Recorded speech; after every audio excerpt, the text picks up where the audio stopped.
Ladies and gentlemen, this is the main event. Fight fans worldwide, you've tuned into the #1 undisputed boxing podcast today. This is the Boxing Breakdown.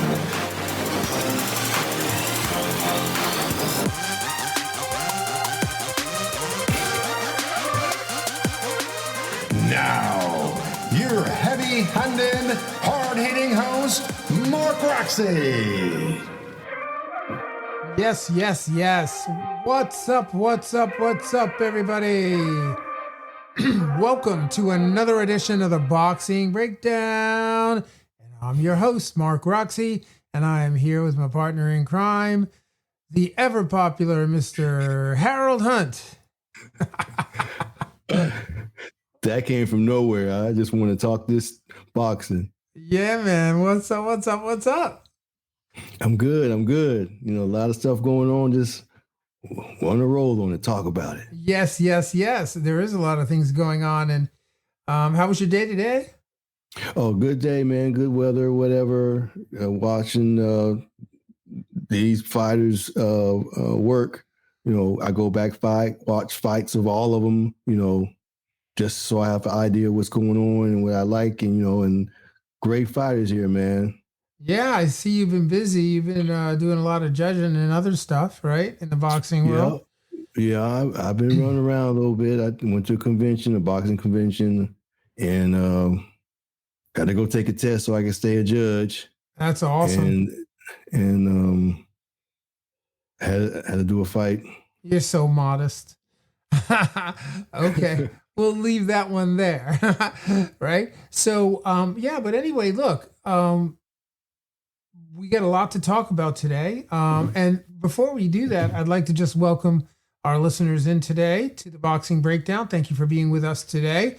Wherever you are watching your podcast, listening to your podcast or watching us on YouTube, Facebook, or you're listening to us on Spotify, Google Podcasts, Apple Podcasts, or wherever you are. We appreciate you being with us today. And please take a moment to share the podcast if you like what you're hearing. Share it out with everybody, and we would appreciate that. And then also, I'd like you to know that if you're listening today, you're welcome to join us in the conversation. You can throw your comments into the conversation, and we'll be happy to air them and chat with you online. So, yeah. Anyway, we have a lot to talk about today, Harold. We definitely want to get into this Canelo Alvarez versus Terrence Bud Crawford on September 13th. We'll also talk a little bit about the debacle there in Baltimore. I believe, was it Baltimore where De Los Santos was fighting? Was that in Virginia, Baltimore? Where was that? Virginia. Yeah, it was in Virginia. Yeah. So anyway, life just happens. Oh my gosh, we're going to talk all about Edwin De Los Santos and what happened with Keyshawn Davis, and we'll break that down, and we'll also get into the WBC, WBA, the up and coming star Kenshiro Taraji. Yeah, he's going to be headlining a card coming up next couple of months. And then, of course, we'll talk about the ever-popular, the incomparable, talented bantamweight, super bantamweight, strawweight. This guy's fought in so many divisions. Nonito Donaire is going to face... Hall of Famer. Yeah, man. He's going to face off against Campos for the WBA title. So we'll chop that up in a minute as well. So without further ado, man, let's get into this Canelo Alvarez, Terrence Crawford business. What do you got, Harold? Canelo and Crawford. Right now, they're doing press conferences. They've been pretty cool with each other. You know, the usual stare down. Nothing has occurred where it can be a negative thing like that. If you want to go to the physicality of it, Crawford's just a bigger person. He's got more weight and bulk than Canelo. He's just naturally bigger. So to the eye, that's what it looks like. And that's all I can really say right now. And then they're going to do 3 stops for the press conference, one in Sheik's backyard, one in New York, and one in LA. So that's a total of 3. It'd be good if they can go to Atlanta. They can go to Dallas. That would be good. But those are the 3. Well, Canelo Alvarez, 63-2 with 2 draws. He's got 39 big wins by way of KO. Terrence Crawford is 41-0. This event is going to be at the Allegiant Stadium in Las Vegas, Nevada, and they are going to be fighting for the IBF, WBC, WBO, and this is a unification at 168. Is that right? Yes. It's also going to be on, I believe it's also going to be shown on Netflix for subscribers, yes. And the subscribers that are going to be able to see this fight do not have to pay a pay-per-view to view it, which I think that's outstanding. That's outstanding. Netflix is a kind of a staple of a lot of households. Yeah. So therefore, it can be seen. And then a lot of people record Netflix and send that directly from the phone or whatever to their friends who may not have it. So it's going to be viewed by so many. It's going to be an excellent thing that they did that. Yeah. Technically, it was good that they scaled it so they could handle it, because they had some other things on Netflix, big things that kind of crashed the system. But they got that fixed with the Tyson thing and Jake. So they should be able to, and with the football game they did. So the world going to see this. Well, Mike Tyson and Jake Paul broke the internet, so they had some problems with that fight. I know that, and I scaled it up from there. I believe there was a female fight too that had a little bit of a problem, right? No, they got it clear there. Oh, they did? The actual stoppage of any transmission was with Jake Paul and him. Yeah, but this one it went all the way, and then they had a football game too. They did it went without a hitch. Yeah, so it's scaled up. It's not gonna crash. Yeah, well, let's get into this fight, man, because you mentioned, and I want to make sure the listeners understood what you said in the beginning there. I picked up what you said that Terrence Crawford looks to be a little bit of a bigger man in relationship to Canelo. And one of the things that, just to clarify, that is because they're not training. They're not at fighting. They're not into 168-pound weight at this point. So when you're looking at them, they both look the way they do as pedestrians, as they're, I'm sure they're all in walk around weight, if you want to say it like that. Right? Yeah, exactly. But as far as the statistics are concerned, the actual on paper, Canelo Alvarez is certainly a bigger fighter. He is, Bud Crawford is fighting at 147 pounds. He's coming up 2 weight divisions to make this fight happen. So, I mean, that alone is unheard of because, for those of us in the boxing world, like embedded in the boxing world, we know that, going up in weight is usually not a great idea. It's a very difficult thing to do. And especially when you're facing a formidable foe at 168 pounds, somebody who has campaigned for quite a while at that weight. He's fought. I think the last time he fought at 174. I'm trying to see. He fought at 160 back in May of 2019. And he fought at 54 on September 17th of 2016. So that lets you know how long ago it was that he fought, down in the 50s, and then beyond that, the last time he fought in the 40s, he fought at 49 and a half back in, in March of 2011. And then he fought, He fought at 44 back in 2010. My gosh. He had his pro debut at 139 at 2005 in October of 2005. Yo, Canelo has been at 168, man, for a long time. At the 160 or higher, he's been there for quite a while. Unbelievable, you know? Well, I'll say this about that. We're just going to see if Bud has the bulk just to stand in there with him and go from there. Well, I mean, that speaks for itself, and I can't really, it's very impressive. I'm not leaning one way or the other, but I believe there was a heavyweight fight in the back where a light heavyweight beat a major heavyweight, and it was kind of upset. It was either a Floyd Patterson or something like that for the old heads, but it is possible. Well, I mean, anything's possible, and certainly, I mean, just to give credit where credit is due, if anyone can do it,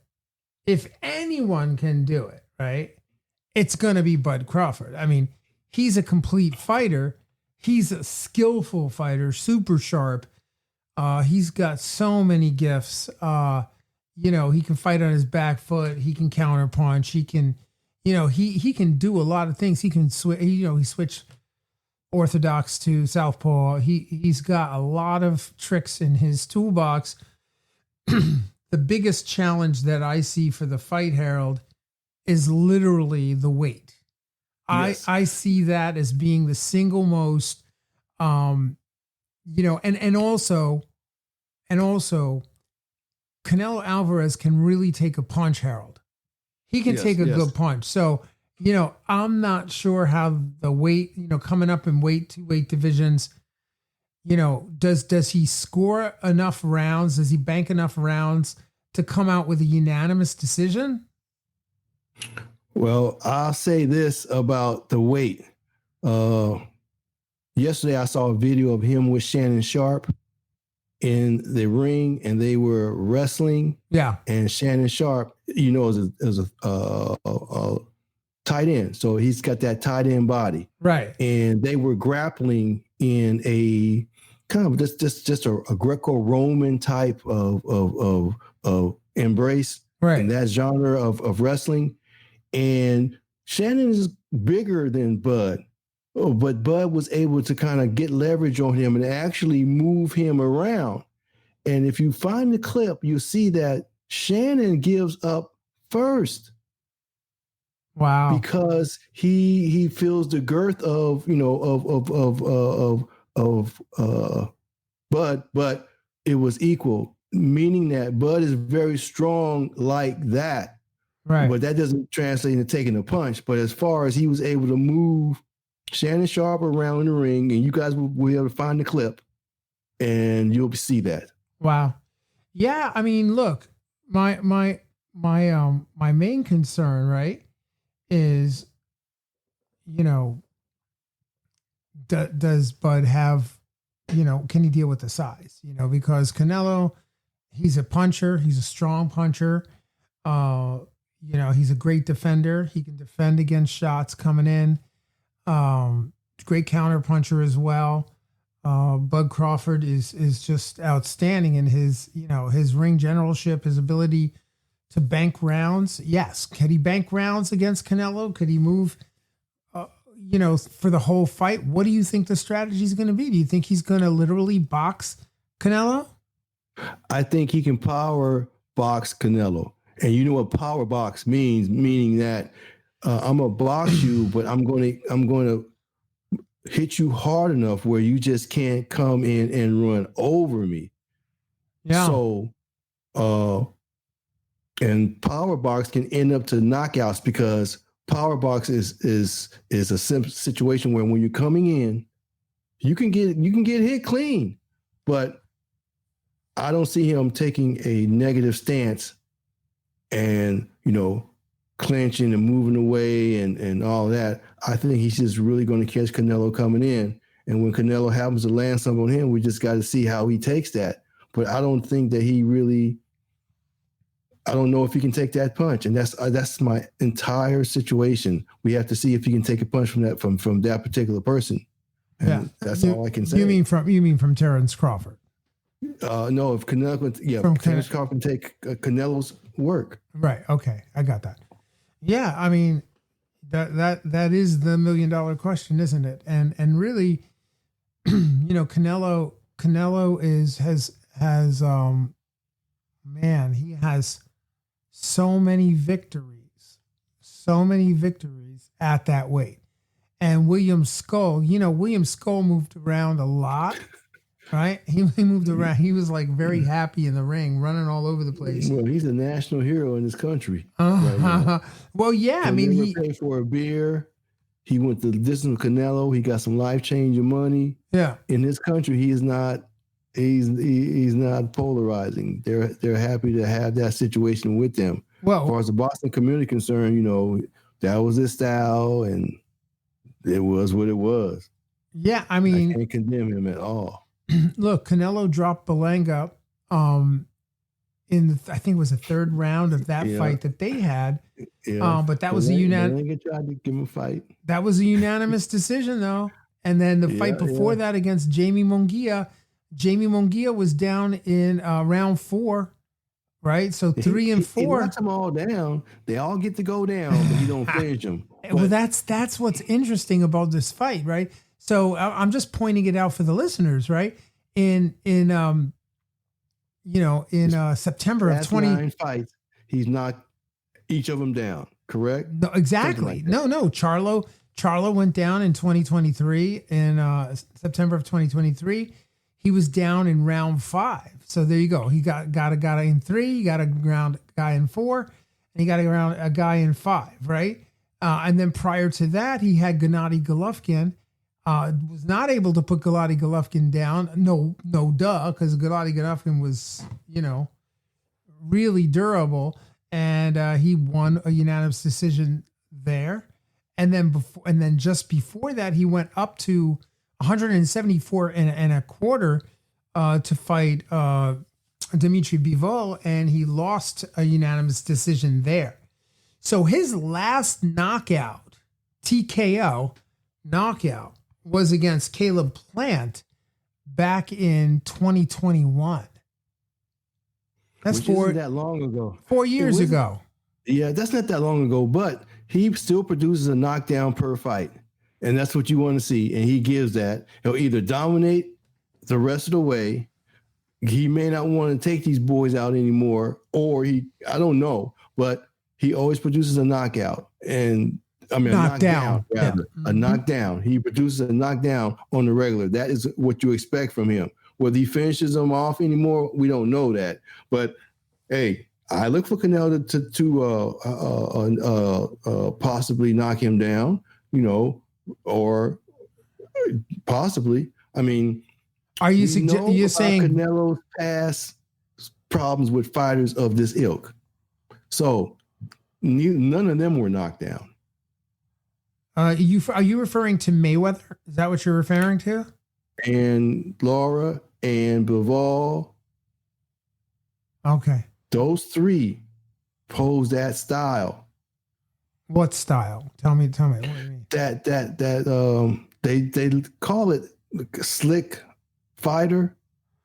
You mean like more of a boxer, like a skillful boxer, right? Connotated like that, yes. And Lara gave him that look. Floyd gave him that look, and Bivol gave him that look. And he was, he was unsuccessful at 2. And I thought, he lost to Lara. Lara, yes. He won that fight.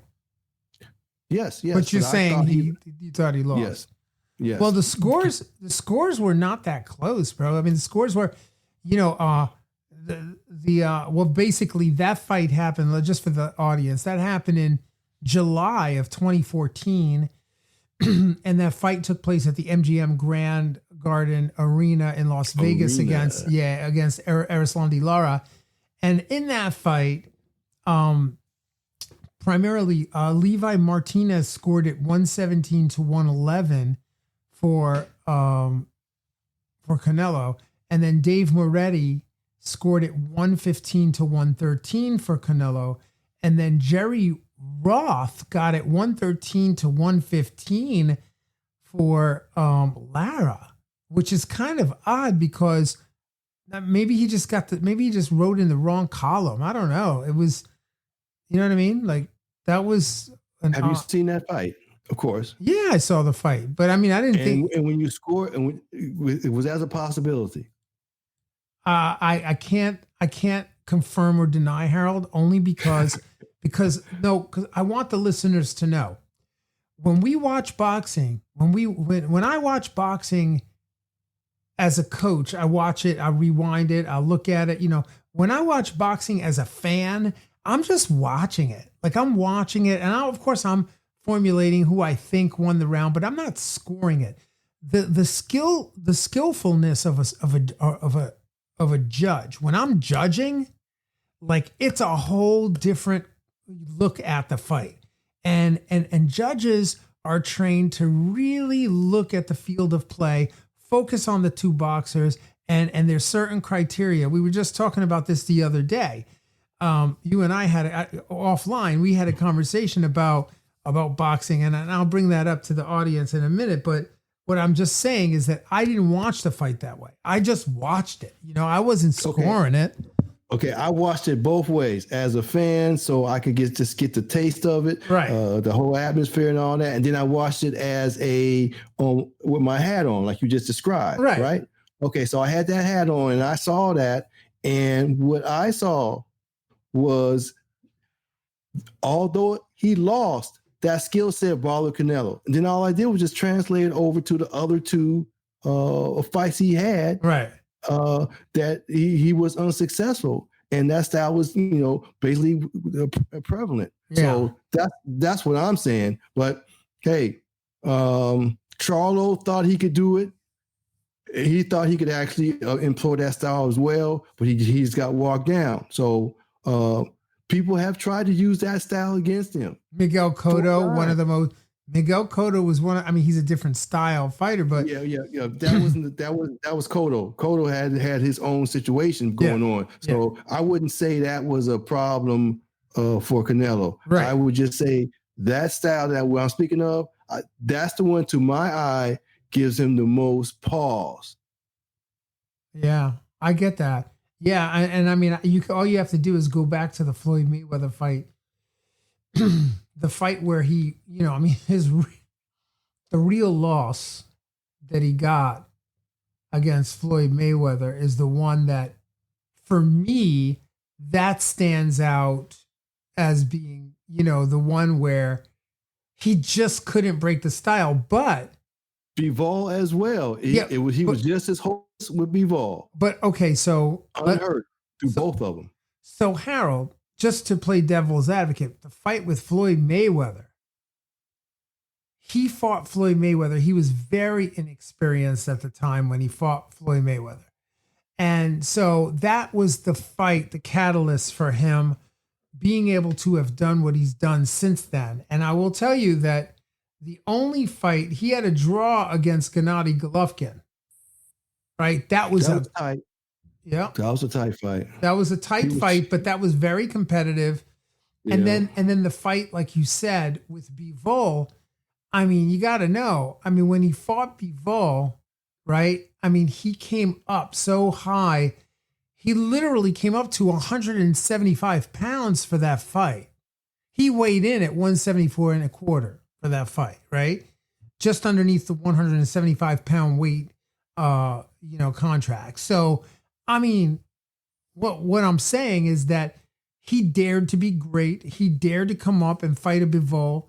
Bivol is so skilled, and he lost, right? But that's in a completely, again, a completely different weight class than where he fights. So that's the one loss. And then the one loss that we talked about earlier on with Floyd Mayweather, that was the changing of the guard, if you will.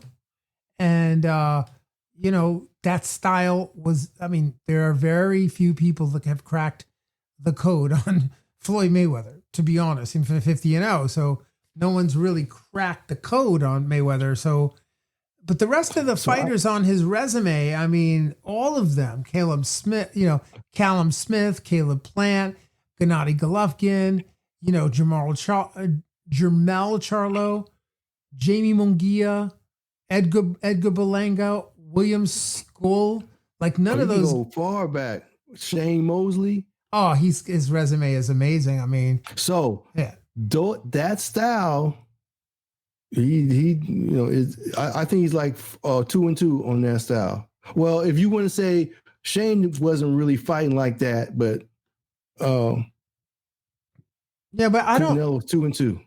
Style. I think that Terrence Crawford's style, I guess encapsulates all of that. It does, and the thing is he, to your point, he switches to both sides. He's equally as good on both sides. So, that is a problem. That's because Canelo didn't get well against Lara, and Lara's a southpaw. So, and he has that style. He has that technical boxer, slick boxing style. Fighter, yeah.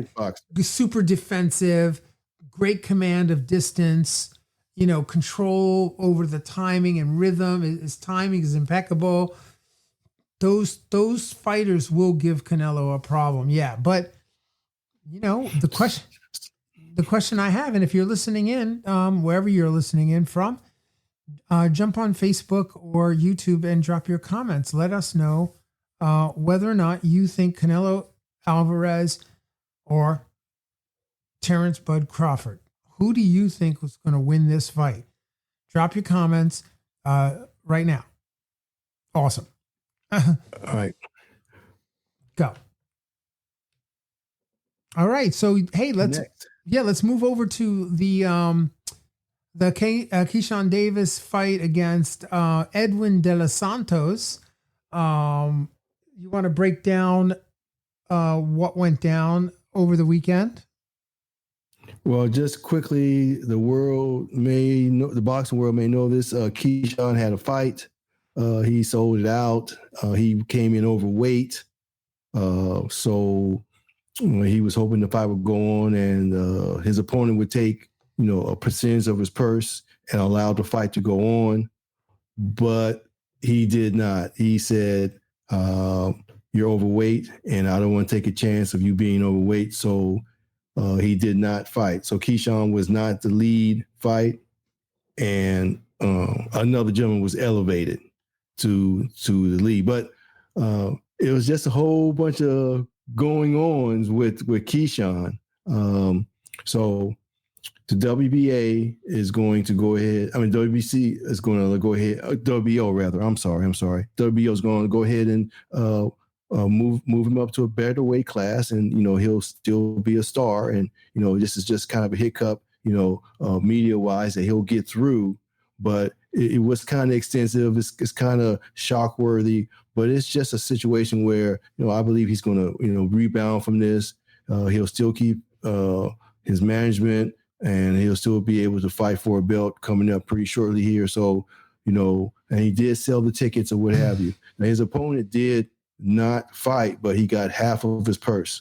So that's a good thing. And the purse was what, 600, and he's going to get 330. Wow. De Los Santos, which is great. So everybody kind of wins in the situation. Yes, Keyshawn's aura may take a little hit, but he's a talented fighter. He's got charisma. He'll rebound from this. He didn't get arrested or nothing like that. Just some little skirmishes, this, that, and the other. I don't necessarily want to go into it right now. We can later on, but he had an interesting time, being a young man. So it was what it was, Mark. I still believe in his talent and his drawing power. Wow. Okay. Well, I, on the other hand, have a lot to say about this because, for me, boxing is a it's a gentleman's sport. I think that boxers demonstrate tremendous amount of violence inside the ring. But as much violence as they use inside of the ring, it's important to be able to control that violence and control that energy and that temperament when you're out of the ring, right? And I just feel that there's no place in boxing for that kind of behavior. I just describe what he did to them. Describe what he did. Well, I believe. I can't describe what he did because I wasn't there. I can only describe what the media and what insiders have reported. Right? Have you seen the clip? I haven't seen the clip. Tell me about the clip. Let's tell the audience about the clip. Okay, no, I didn't see the front clip. It wasn't there. It was a second clip. There was two physical type things. So the first one you're going to speak upon, and I didn't mean to interrupt you or nothing but there is a clip of the second incident. Well, I'm just talking about any altercation that happens between boxers at the end of the fight, in the locker room, in the dressing areas, that is anything less than sportsmanlike, is just unacceptable. So I don't need to know what they did. I don't need to know who punched who headbutted who did what they said, it doesn't matter. What matters is that, as a coach, right? We expect that our fighters behave as gentlemen, come win or loss, right? That you behave as a gentleman. And I think that's important. When you go back and you look at fighters, throwback fighters, the greatest, look at Muhammad Ali. This is a person that was great in rhetoric, great in talking, but at the end of the day, was a gentleman. Was a gentleman at the end of the fight. We have to remember what it is that we're doing, right? So yes, sometimes it gets heated. Sometimes, fighters get a little out of control to sell the fight in the beginning. But when the fight's over, right? You lose, you lose. You win, you win. You move on and you go forward. So that for me is just something that I find to be unacceptable for men that are very, very skillful at exercising their craft. Yeah. And part of being a warrior is knowing how to be gentle at times. And that's just something that I would encourage. Heresy. I would call it heresy. I would encourage not just Keyshawn Davis, but all fighters to recognize their responsibility to the sport and to the fans and to the promoters, right? I mean, just the sheer amount of money that he lost and that the promoter lost and that the networks lost is a lot. What's the number? First of all, I know that Keyshawn Davis was reported that he lost over $1 million. Okay. And that's from the fight being canceled. That has nothing to do with any lawsuits or anything that's going to come down the pike later on. Oh, that's just the fight. So, and not to mention what did Bob Arum lose? What did they lose at Top Rank?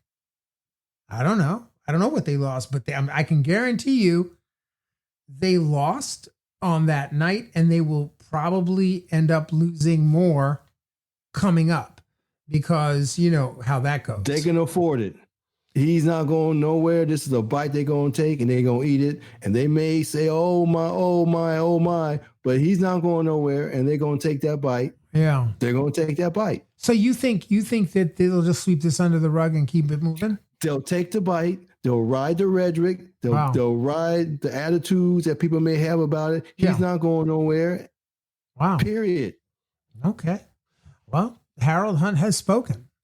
I get your point. I mean, you are everyone's not a purist and understands. These young guys don't know what the pedigree and tradition of this is. I mean, they're not necessarily getting that now, as they did when you would come. I know you're appalled. You should be, because you know how it is to be the fabric of this sport. Yeah. And it's been just ignored, and just something that's never, ever happened, ever. It happened, and he was a part of that. I get that.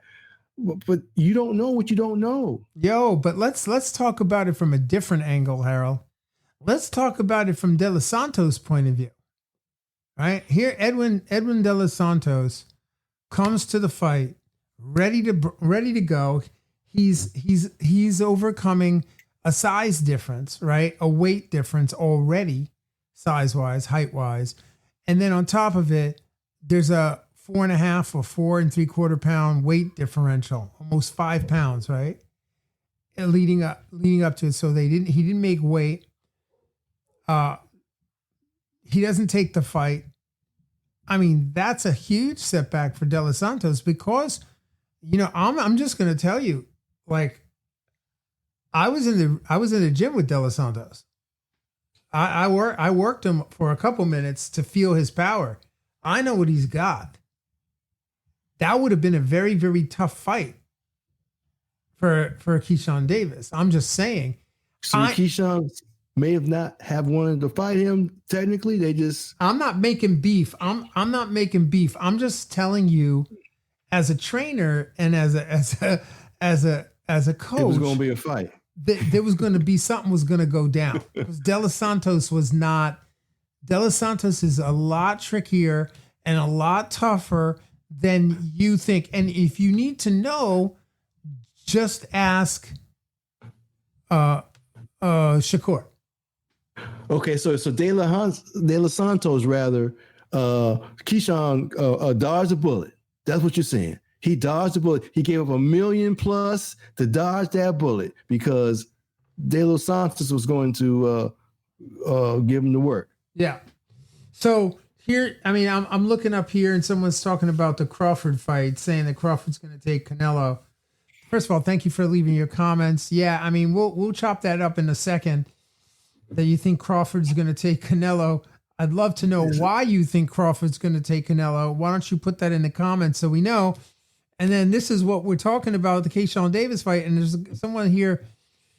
It's I Chase Vision says that Deshaun would have still won against De Los Santos.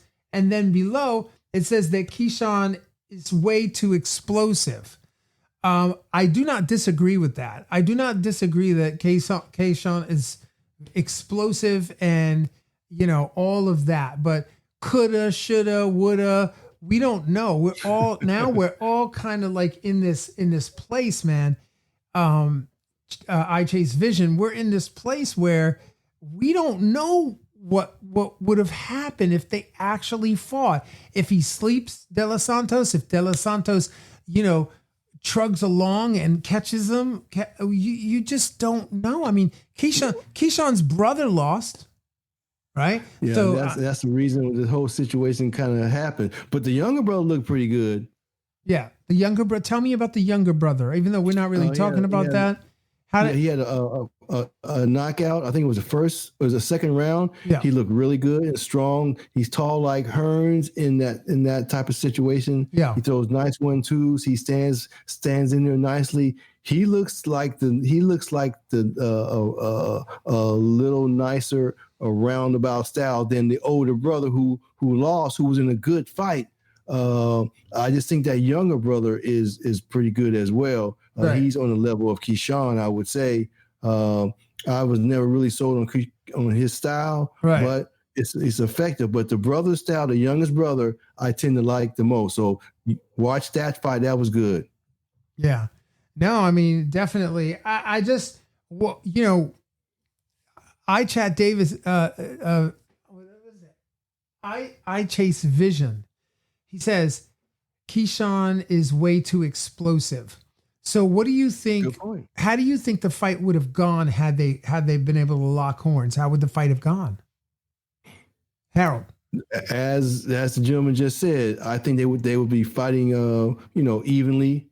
And then Keyshawn would explode with something that he didn't see coming. and kind of hurt him and rock him a little bit, or whatever, and possibly take him out, or finish the fight on top because he was able to hurt him a couple of times because he is explosive, as he said. Only thing I would wonder if De Los Santos could actually hit Keyshawn and knock him off his dime, and I don't believe he could ever knock him off his dime. Okay, all right. Well, being in the gym with him and feeling the power. I mean, I don't know. I haven't been in the gym with Keyshawn, so I don't know what kind of power he's got to actually measure. Or his chin either. That's a good point. And that's the point. Yeah. Well, this is a good conversation. I just want to, my hat goes off to Edwin De Los Santos for being a true gentleman. And he got half his money. He got half. He'll get a rematch. I mean, he should have got all of his money. He weighed in. He should have got all the money. Well, it wasn't up to him.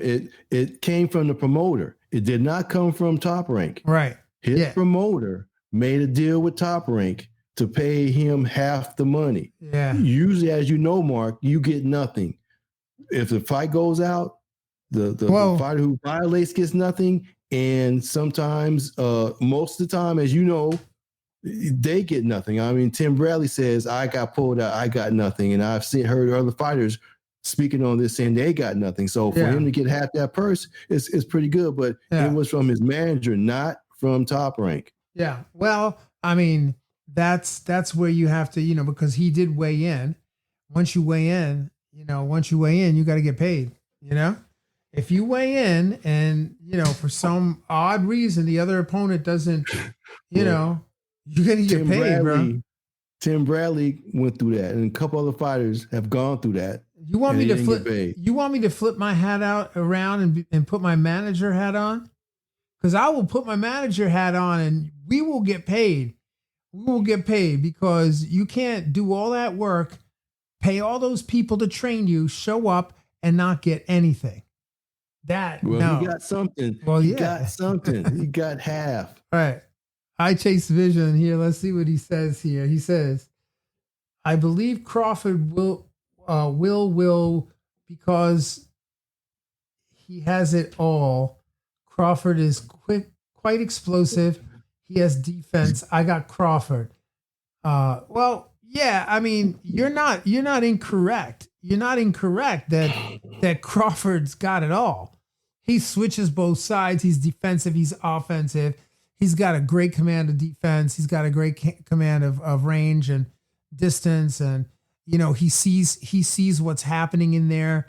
He's a counterpuncher at inches. He's not way out of position when he's trying to counterpunch. He's inches away. So all that you're saying is correct. But but what I will tell you is that boxing is done by weight classes. There's a reason why boxing is done by weight classes. There's a reason, you guys. I mean, it's not, for those of you tuning in, like boxing is not just everybody fights everybody. It is about weight classes. If and it's for the safety of the fighter. It's also because for it to be a fair competitive fight, you have to kind of fight within that weight class. So when you have a guy like Crawford who dares to be great, this is the biggest challenge of his life, to be honest. Like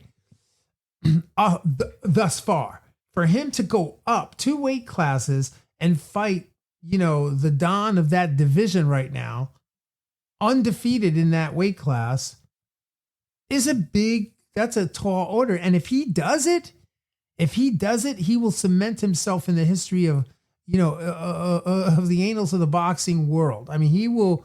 Well, there's going to be a rematch, whether he wins or loses. So we're going to see it twice. Right.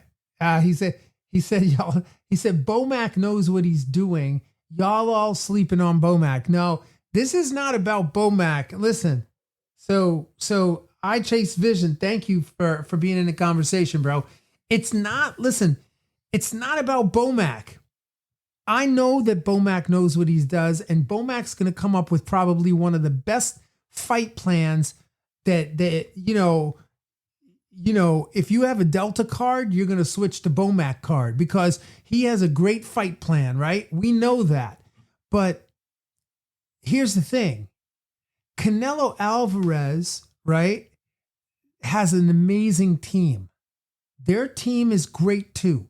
So these are, if you want to put team against team, who has more, accolades.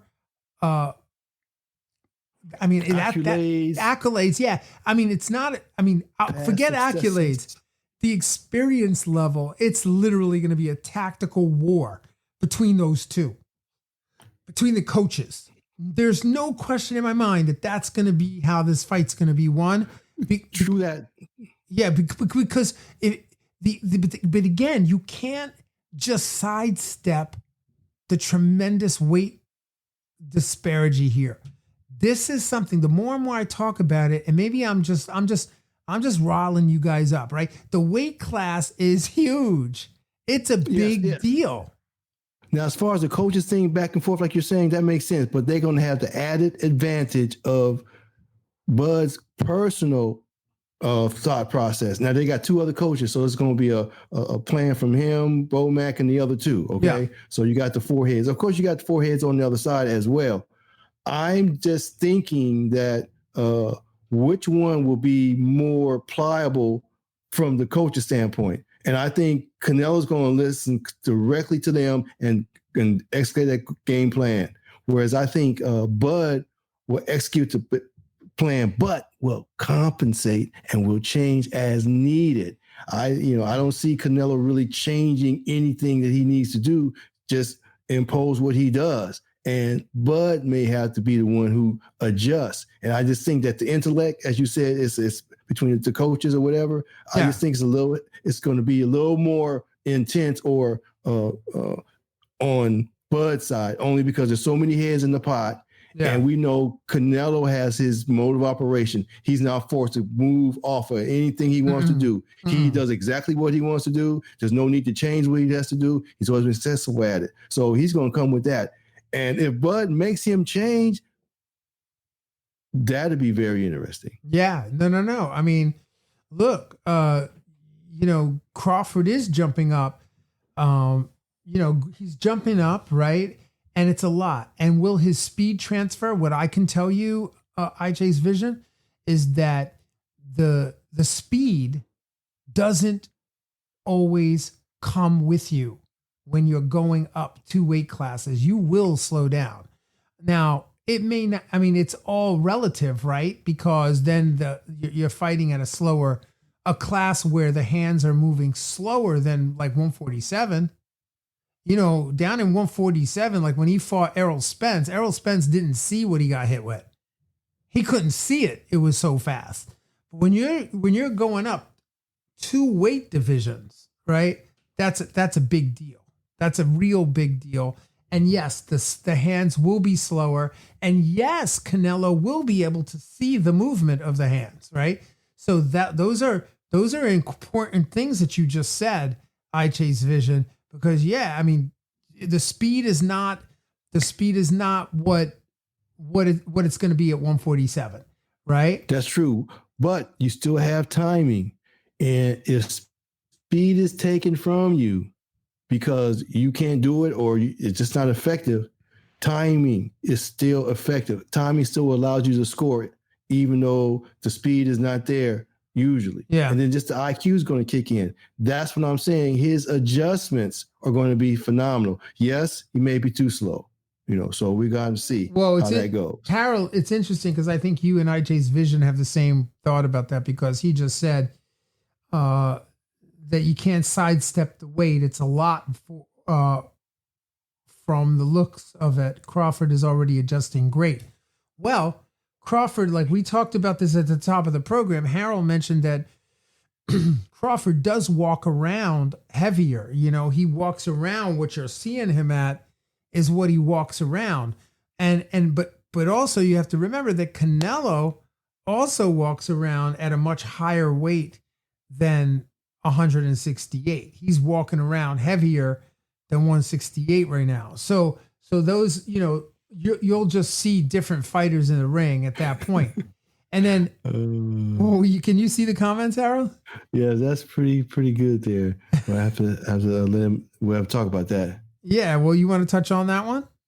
I heard Turkey is changing the rules to make the fight in the middle. Is that true?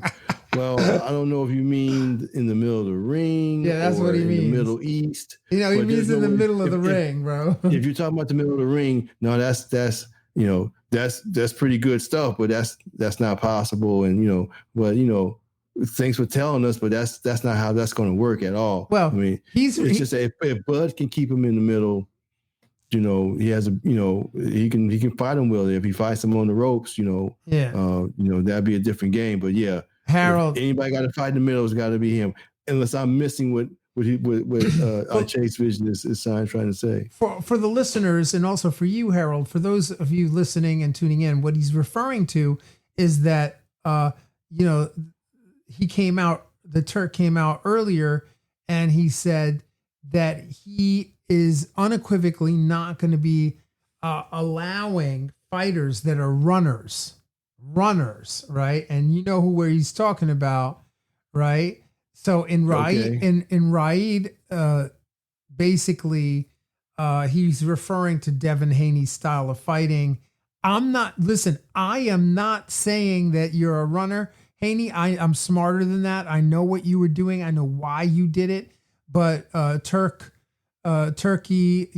Alashikins, what he's saying is that he's not putting money up for guys who are going to be running around in the ring, and that he's looking for guys that are going to be explosive in the ring, that are going to create wars in the ring, because boxing needs wars. And I'm paraphrasing.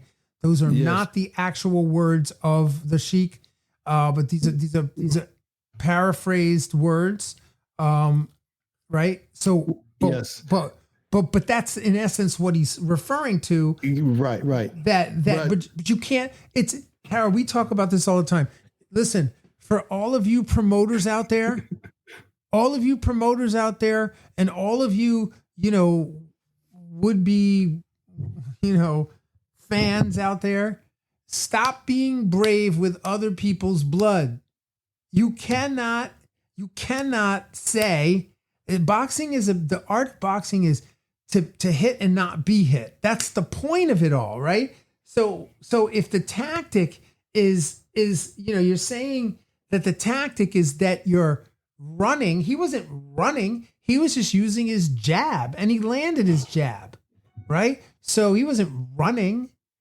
You're talking about Haney here. Yeah, I'm talking about Haney. I think that his style in this particular fight, and that was a call from the corner. It was a call from the team. This is how they wanted to do this fight so that Haney didn't take a lot of shots. I mean, I'm not sure that Bill Haney didn't want his fighter to take the shots. I'm saying that there's a strategy behind why they fought like that, because Devin Haney can fight in other ways. That's not the only way he fights. Yeah, I thought it was a clear strategy that was employed as it should be, and it deserves no criticism. I'm talking about the Crawford situation with back to Crawford and our guy and Sheik saying that, that does not apply to these guys. Right. Period. If Bud needs to box in such a manner, he won't be criticized for it because that's what he's going to do. He's kind of speaking of what is upcoming. It has nothing to do with this fight right here. Any of the things that he's saying about, the quality of the fight in the ring has nothing to do with these guys. It has nothing to do. But in the future, he can control that type of narrative anyway by the fights he puts on. So he's just telling the public, this happened. It wasn't what I wanted. In the future, I'll be more mindful of it or whatever. But Haney deserves no criticism whatsoever for that performance because he did what he needed to do. And exactly as you said. And ladies and gentlemen, Harold Hunt has spoken. No, not that I've spoken, but I'm agreeing with you totally. I mean, that's what he is, right? It was a beautiful thing. He could do that, I thought it was well done. I've judged him in the past when he was coming up, so he was capable of that then, and he just displayed it now. The footwork was good. So I know you defended that, but I don't know why, Mark. I mean, it was beautiful work. Yeah, no, I mean, I'm just playing devil's advocate. Here we got Carlos Vargas saying, how does anybody know if Crawford is adjusting? Well, he hasn't had a professional fight within that weight class of 168 pounds. I can answer that. Well, that's a good point. Yes. Vargas has a good point here. Yep. Quickly, I can answer that. He's going to try to get some sparring with the heavier guys to see if he can take that punch. And many fighters in the training camp get knocked out, knocked down, hurt, or whatever in training camp because they're trying to figure out if they can take, a bigger man's punch on a regular and tussle with a bigger man. So we won't know if Crawford gets knocked down or nothing like that in training camp by a bigger guy, but there's nothing like an actual fight. So he could get hit by King Kong in there and have a good chin, but in a fight, your adrenaline, everything is different, but he's going to see if he can take a heavier punch or that type of thing. So when Canelo does hit him, he's familiar with that kind of power. And if he can do that, that's where he can really, he can box or whatever. But Canelo's an excellent boxer, great defense. I mean, Canelo fights from the waist up. He's beautiful. So it will be something. The main thing, as Mark has been harping on, the weight, and the weight translates to me as if he can actually take a clean punch from Canelo. Will it rock him? Will it move him? If it does, then we see a different thing. Yeah, great point, Harold. I mean, that's the bottom line for me. I can't go any deeper on that. It's simpler for me. Yeah, no, absolutely. Harold, I think this Canelo topic, Canelo versus Crawford topic, is like, this is a lot dominating. We were talking about De Los Santos. There's so much. I know. Sorry, De Los Santos, but there's, I was trying to give him some play on the broadcast, and but this Crawford thing is a big deal. Yeah, but he hasn't tested himself against any elite fighter. Only one that you would say would be. What do you mean? Who hasn't? The welterweight. He's talking about Crawford. The welterweight. Spence. If you want to go that argument, the only elite fighter that some people believe was Spence only. Everyone else was not of that ilk. Well, that's a good point, Vargas. Wow. Well, I mean, hold on. Let's go back. Let's see who he's fought. I mean, are you talking about ever out of the 40 wins? He's been dominant. He hasn't had any issue that I can think of other than those ones that we talked about. Well, he fought all the way up. He didn't get moved too much. He may have got moved around a little bit, but it was decisive at the end. Right. Well, I mean, he beat Jose. Can you state in the fight where I thought he had a little problem? Not really. No. So no. I mean, the only fight that he ever had no, there isn't a fight that he.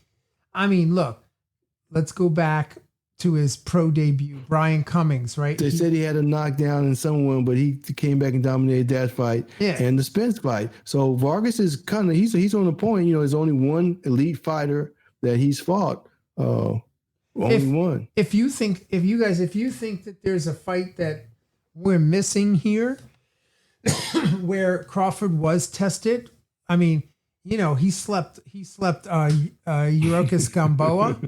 He took out Thomas Delorme. I'm just going through. I mean, he's just walked through a lot of good fighters. John Molina, he TKO'd John Molina. Felix Diaz, Jeff Horn, who beat Manny Pacquiao. He basically took him out in the 9th round. Jose Benavidez Jr. He TKO'd Jose Benavidez Jr.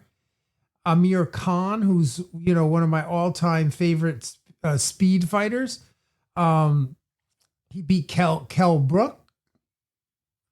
He beat Sean Porter. He beat Shawnee in a TKO. He beat David Avernison, and he's a good fighter. Errol Spence, Israel Madrimov, and I will tell you, Madrimov gave him a little bit of a tough run. That was a tough fight. I mean, I mean, as did Sean, Sean. Yeah, as it should be. That was one of the fights where I saw some things, right? So that was actually in August of 2024. It took place at the BMO Stadium in Los Angeles, California. It was a 154-pound contest. So he did go up weight, and he won unanimous decisions in 12 rounds for the WBO interim world super welterweight title. The other thing that should be noted is I believe that if Crawford beats Canelo, he will be the only fighter in the history of the sport that's won unified in 4 weight divisions. Is that correct? Yes.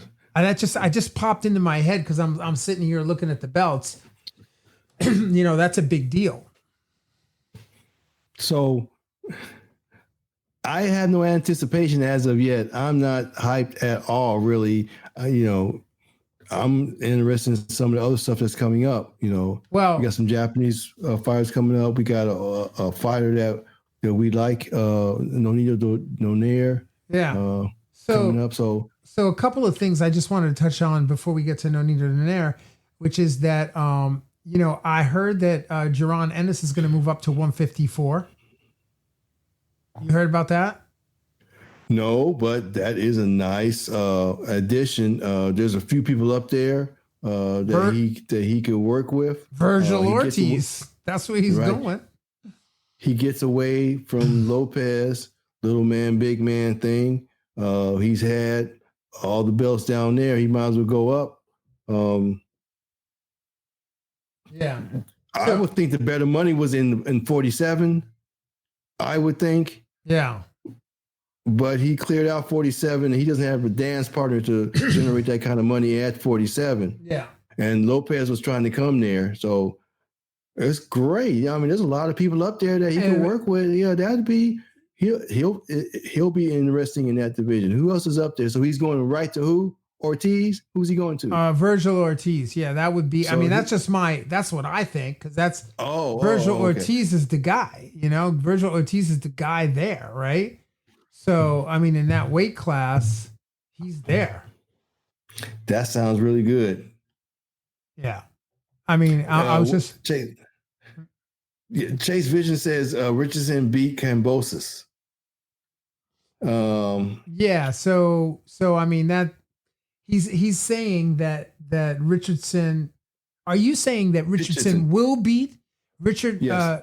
That he will beat Richardson. Yeah. Fight Kambosos. Yes. Well, this fight he should beat him. Harold, for the listeners that don't follow, the schedule of boxing, this fight is happening this weekend. It's happening on DAZN. Yes, it is. It's for the IBF world title, right? So in Australia. Yeah, and it's Richardson against George Kambosos, who, by the way, one of his biggest upsets was knocking Teofimo Lopez down. That was and then winning the title. He did a great job at that. He fought very well that night, and he parlayed that good fights. Yeah, good money. And he's respected. There's been a lot of heat about this fight. There's been a lot of smoke between Kambosos and Richard Richardson. I'm not sure if they're just trying to sell the fight or what's going to happen. But do you have a take on who you think is going to win that fight? Yes, I do. Richardson is a good mouthpiece. He's got charisma, and he talks a lot of stuff. He's able to sell the fight, but he has a good skill set too, which is based on fundamentals. Yeah. And fundamentals will take you a long way. And if you really are sharp with the fundamentals and you're flamboyant with the fundamentals, you're going to prevail for a long time. Kambosos, on the other hand, his fundamentals aren't necessarily like that. He's more of a twitchy type fighter. He has his own style, but his style is not going to do too well against Richardson unless he catches him and turns him off. But as far as style is concerned and the projection, Richardson really looks really good and strong. And Kambosos does have has some losses to some fundamental or front foot guys. So it's the fight will be good. I'm thinking Kambosos has a chance like any other, but we're going to see a nice display of skill from Richardson Hitchison. Yeah, Richard, he looked great in the weigh-ins, and there was a lot of smack talking. I mean, both of them looked great. I studied this fight. There's a lot of comments coming in, Harold. A lot of comments, but I studied the fight, and one of the things that I can see is that Richard Hitchison likes to fight very close. He likes to throw right hand, left hooks quite often, right? He doesn't always come behind a jab, a very disciplined jab, which is going to play into Kambosos, because Kambosos likes to come, he likes to fight at a close range as well. And Kambosos can hit you with a right hand and sleep you, or knock you down at the very least. So there is an opportunity. There is a small window of opportunity where Kambosos could land some shots to give Hitchison some trouble in that fight. And by the way, that fight is happening in New York, Harold. My bad. Now, Hitchison is safe in the pocket with Kambosos. Right. That's where his safety and his advantage will come. And that's why he feels like he can just go in there and just take him through. He's not coming behind the jab. He's going to sit in there in the pocket with him and outwork him in that pocket. Yeah. So I still see, him doing very well without coming behind that jab. Right. Hitchison is a 7-1. He's supposed to win 7-1, right? But that was the same. Those were similar odds against Teofimo Lopez. So he's done his share of upsetting the apple cart, if you will. He's done his share, right? True. Yeah. So what's this business about Nonito Donaire? Let's talk about Nonito Donaire.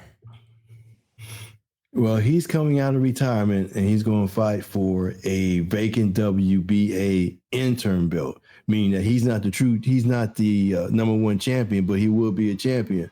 So he's going to get a nice payday here and he'll have opportunities to possibly fight for a title again. He sells tickets. He's an affable guy.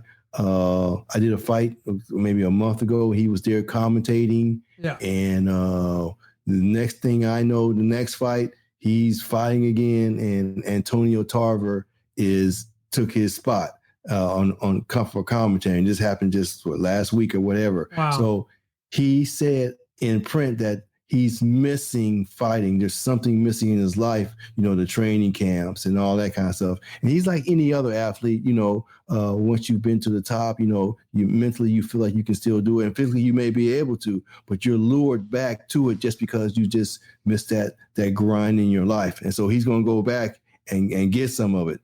Sugar Ray Leonard went back and got some of it. He shouldn't have gone back to get any of it because it was Camacho. And so many fighters, as we know, go back, and they, they're successful. Right. Some of them are not. Yo, I Chase Davison. I Chase Vision is asking, could Jermell Charlo beat Canelo? You got an answer for that, Harold? Well, if you want to look at the last fight and you look at the weight or whatever, and everyone always believed that the Charlo brothers' skill sets when they're in their prime would really give Canelo, a problem. Yeah. He just came back. He looked really good in this fight. He didn't have any ring rust, I could tell. And that's the style that people were looking at 5 years ago to beat Canelo. Right. So, realistically, I'm not being comical about it.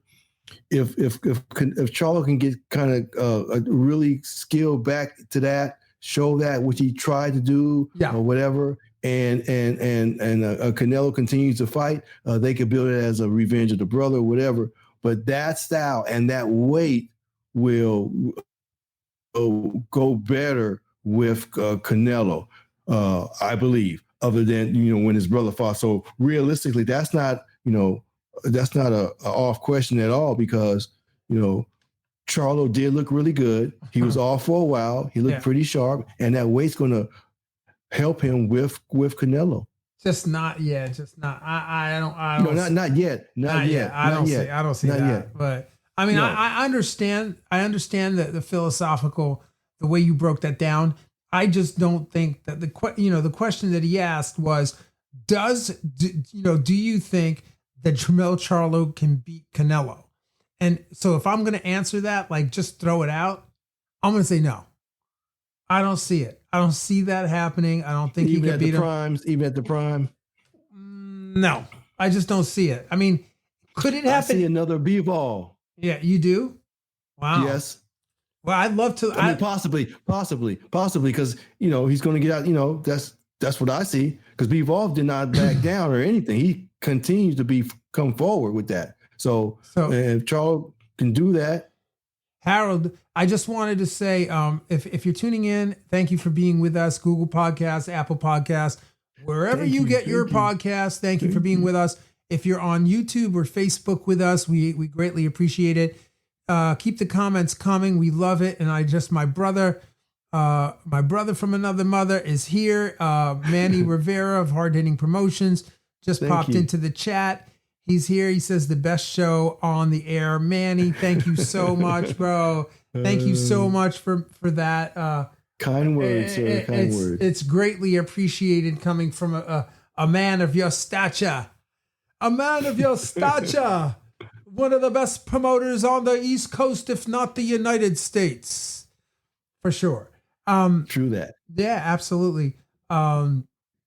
Hard Hitting Promotions. How about that, man? You like that?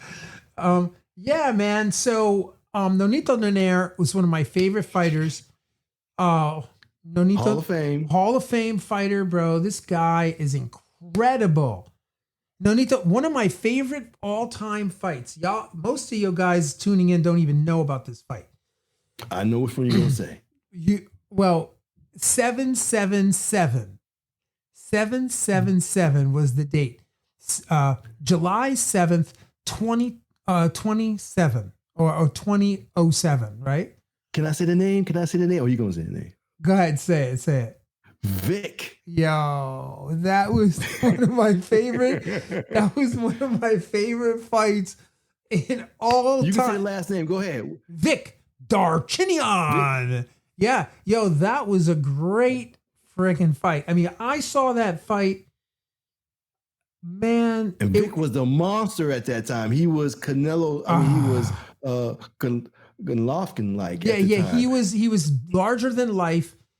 He was unbelievable, and Nonito Donaire just slept him. Everybody up. He was beating everybody up, and he had that like wild style, like just hands down. I'm just gonna smash you. Smash you. Yeah. He was great. The technique wasn't even there. It was just I'm a sheer beat you. Yeah, down. And he was beating dudes down left and right. He really was. They fought at 112. Vic Darchinyan, shout out to Vic Darchinyan. I'm gonna go watch that fight just for that. You guys, if you haven't watched that fight, go check that fight out. One of my favorite fights. Vic Darchinyan retired at 43. He had 43 fights. 32 of those fights came by way of KO. 9 defeats, 5 by way of knockout, and he had 1 draw. This guy was incredible. He really was a great fighter. How many knockouts? He had 32. You said 9? No. 32 knockouts in 43 fights. He was KO'd. And how many losses? 9? 9. And he was KO'd in 5 of those fights. But this is, like I said, this is a guy who fought. Like, he brought so much joy to so many people. And he just, he never lost a fight. He didn't lose a fight until he fought Nonito Donaire. He was undefeated.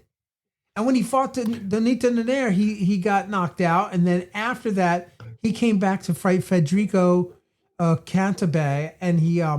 We gotta talk about the Donaire fight. Yeah, I know. I'm just saying. What happened there? Sorry, I'm just saying. I lost my train, bro. But because the Vic Darchinyan was a great fighter, but Nonito Donaire is one of these guys. He's a throwback fighter as well.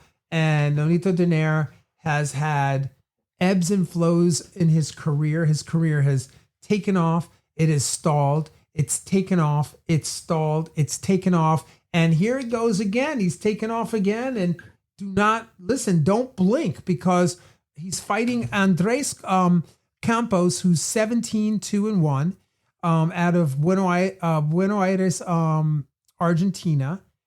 And this fight is going to happen, I believe, July 14th. And it's going to happen in Argentina. So, yeah, man. But I want to tell them about the fight that Donaire had with Vic. Talk it up.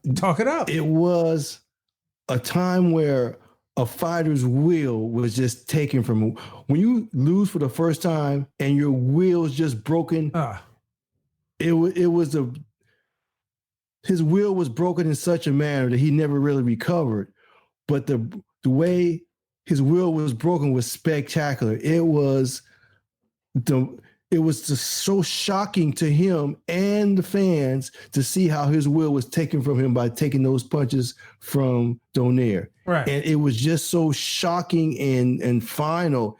I mean, you can be beat and knocked out and what have you, and you succumb because you can, whatever. But he just got stopped with his will fully intact. And this a very, very showy type knockout, but it's the wheel breaking. And that was the big part of that fight.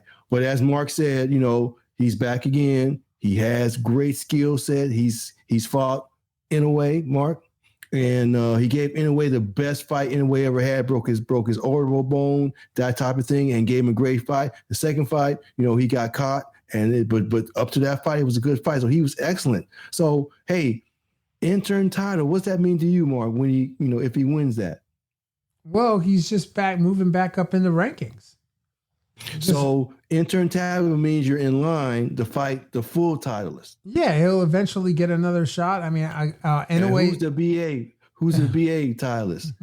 Nobody but Mr. Inoue, correct? Yeah, the WBA. Yeah, but I mean, yeah, I don't know who's at that division. I don't even know. I have to actually look at the rankings for the WBA. Do you know? You're looped into the WBA, bro. Tell us. Not as with his situation, but I know that if he does get this belt, he has the chance to go ahead and whether he's moving up, moving down, to go back to Inoue, which is a goal of his. So I commend him for coming out. I'm sure he's still got the chops to do it. Yeah, and he's going to be fun to watch no matter what he does. If it happens to be a defeat, he's coming. If he wins, he's coming. So he's fun to watch. Yeah, no doubt. No, Nonito Donaire is explosive. He's exciting. He's fighting at bantamweight, right? That's a bantamweight fight. Yes. Yeah. So I mean that's gonna be a great fight. Yes, it is. Yes, it is. Yes, it is. Yeah, I wonder what De Los Santos is gonna do next, man. Because he was so in shape and ready to go. I'm wondering if he's what the next fight is gonna be for him. Well, he has a training camp he has to come off of. He didn't get to fight. And as you know, Mark, if your body's ready to fight, you're mentally ready to fight, you kind of have a hangover if you don't fight for a week or so because you was ready to go, you've neglected yourself mentally and physically, and all that kind of stuff. And you didn't get to fight. You didn't get to let that out. And, that's kind of taxing on any fighter who misses a fight. So a week or so or whatever, maybe his purse was $300,000. He got 165 of it.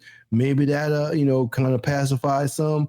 But I believe, they'll give him another fight somewhere pretty close to kind of make up for that. Yeah. And, he's ready to fight again. So when someone wants to come by and say, okay, we'll give you a fight, he may be able to fight in a month, Mark, that he could possibly do that. So because they know he's in shape. And for sure. We have to see.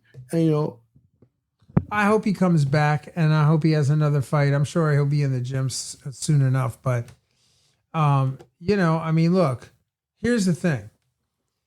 We could do this all night, right? But our time has come to an end.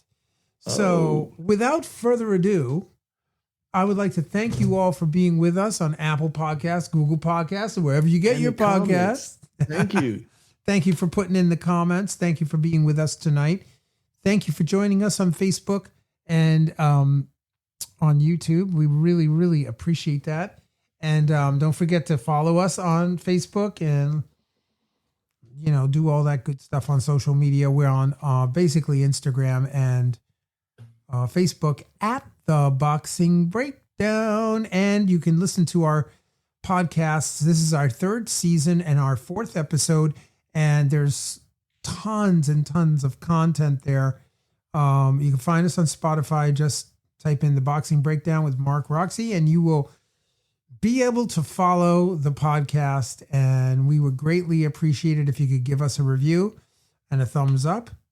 It goes a long way. So without further ado, I'd like to thank you guys for being on this episode of The Boxing Breakdown. And until next time, we wish you peace and love, and we'll see you on the next episode of The Boxing Breakdown. Watch all the fights this weekend. You got that right.